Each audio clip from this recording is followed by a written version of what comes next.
Season 4 of the Akaland Slugging Association is upon us. Retentions have been decided, and several superstars walked away, drastically changing the outlook of multiple franchises. The draft is finished, rosters are set, and all 8 squads are ready to go. Let's see how everybody looks heading into opening night. Congratulations, Cyber. You finally did it! The tank worked. You got first overall pick. You traded away every single one of your retained players, and it got you 4 of the first 16 picks. That's a whole 4th of the first 2 rounds. Now what did it get you? St. Peter. By his leaves, mediocre franchises are brought to glory time and time again. He is a top 1 offensive powerhouse and a defensive monster at shortstop, arguably the best defender in the league.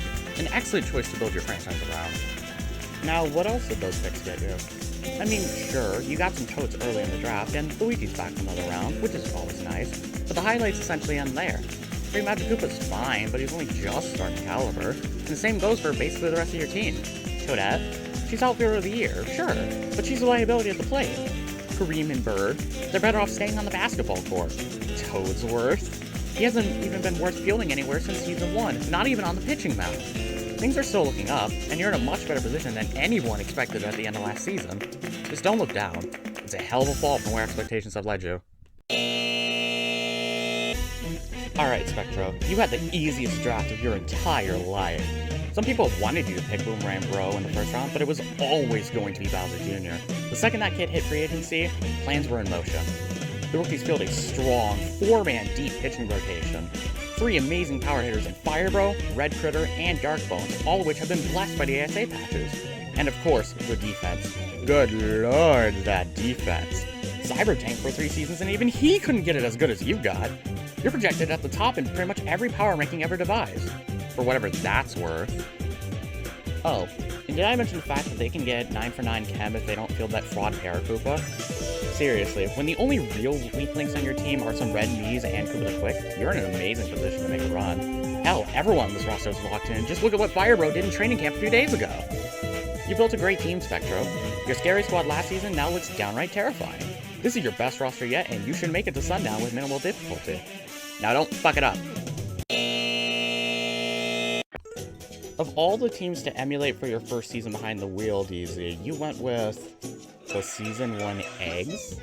I mean, I get it. They went to finals and took the Akamos Flowers to Game 5. They definitely could have won it all. The problem with time, however, is that it moves forward. Sure, the basics of this team will work well in the modern Sluggers landscape, and it's compatible with most team-building principles. Hell, K-Roll with 2 critters flanking him is always going to be a great trifecta to build around, even if Glitter is one of them. But it feels like it's a sign of things to come, that we're already doing a rerun of things from Season 1 already. Eggs fans, at this point, you're just hoping to see more domination than daycare. And given how many Yoshis and babies are on the roster right now, it might be the latter. Best of luck to you. Tonight, on a very special edition of Days of Our Fireballs, Mr. Murphy is gone and his winless streak at Sundown goes with him. Meet your new GM, Fireballs fans. His name is Corbin. This is a real winner right here. He made it to the ASA Majors by virtue of his miracle run in the minor leagues. Congratulations, Corbin. Sure, none of the mainstays from his campaign are here, since he built a K-Roll-centric team in the minors. But now that he's made it to the big leagues, Corbin got his hands on that high-trash talent. Every single Pianta? Check. P-Toad? Check. The Magenta Maverick? Who cares if the change to balance class will make him wash? He's Mav. That alone will put butts in seats. Hell, they even stole all the good yellow characters away from Reeling Flowers' team. Good job. Corbin has the team needed to break the Fireballs playoff losing streak, but that's the thing about Sluggers. You have to make it to the playoffs first, and questionable infielders, along with a lack of pitching depth, might hold the Fireballs back a little bit. But sometimes a postseason appearance is won at the draft. Good luck on your maiden voyage, Corbin. You need it. Congratulations, my guy. You're coming into this season as the reigning champion! With that comes the expectations to come back stronger than ever. You're coming into this season with strong retentions and a good pool of characters to draft from. Now what will you drafted the Exciting Lights. I mean, I get it. Some of them were on the team from last season and a few of them had a good game during the minor leagues, but really? Well, the Bows have a great defense and serviceable pitching depth, but let's look at the lineup. It's Gray Bones, Boomerang Bro, and a bunch of average hitters. Those fans, you're in for a year of offense by committee. Either everyone does their part, or nobody does. And that might be enough to sink your hopes for a first-round bye. Meet the new Deuce Wilds, everybody! It's the same old Deuce Wilds! Look, they're even throwing it back to Season 1 by drafting a captain with no chemistry on the team. Look, I know Deuce tried to go a different direction, and I respect him for trying. He wants to make something happen with more than just the columns, some memes, and a critter. But let's face the facts. It's the 4th season with the exact same plan. It's a good plan, don't get me wrong, but it's still the same. Luck will eventually run out for the squad, and somebody will eventually solve the meta to limit the comms. But is it this one? Fans don't think so. They consistently appear in the top 2 of every power rankings. We'll just have to wait and see.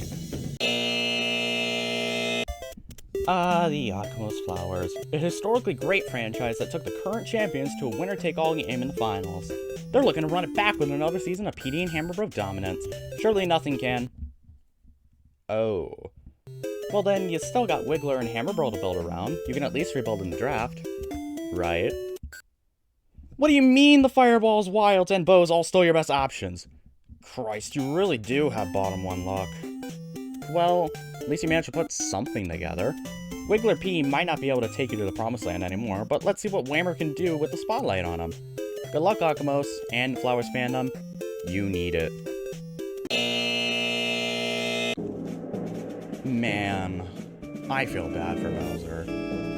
Sure, it was always going to be a coin flip if Junior stayed due to the League Retention rules, but losing Boomerang Bro and getting nerfed, it's going to be a rough season. You got Blue Bones and Waluigi, but that's about where the good news ends. You might have traded the hideous creature away after you drafted him to the newly suffering franchise, but getting Roshi in return isn't resembling anything game-changing. You're likely fighting for the top pick next year, Monsters fans. There is a world where you reach the play-ins, but don't get your hopes up. Every franchise has this type of season eventually. It's a natural phenomenon in sports. It's just a shame that yours is now. A lot of players changed allegiances this season, and several new GMs are taking control of teams. There's a lot of room for chaos this season, but how do I see the regular season shaping up? Let's get to your favorite section! The buys will be going to the rookies and the wilds, with the rookies claiming the 1 seed via run differential. Deuce's plan is strong and straightforward, but Spectro built his strongest team yet with an incredible core that's been blessed by the ASA patch. I trust their offense and their defense enough to slightly edge out the same old wilds for the top spot. I see the Bows and Fireballs claiming the next 2 spots. Both of these rosters have potential weaknesses, but their floors are high enough to win bad games. I'm giving the edge to the Bows for the 3 seed simply due to their championship experience compared to the Fireballs' inexperience with Corbin. DZ will slide into the 5th seed. Simply put, I trust in the critters enough to lock down the defense, and K-Roll should hit the ball enough to steal a few wins for the eggs. AJ and Cyber will be fighting for the final playoff spot, but I'm giving the slight edge to AJ via run differential. I know I gassed up PD, and Cyber's team looks better this season, so why is he missing playoffs? One reason only. It would be funny, and these things have a funny way of working themselves out. If you're a Flowers fan, look away. Enjoy your season in the basement. Thanks for tuning in. Now let's enjoy another season of RNG Baseball. See you for the playoff edition.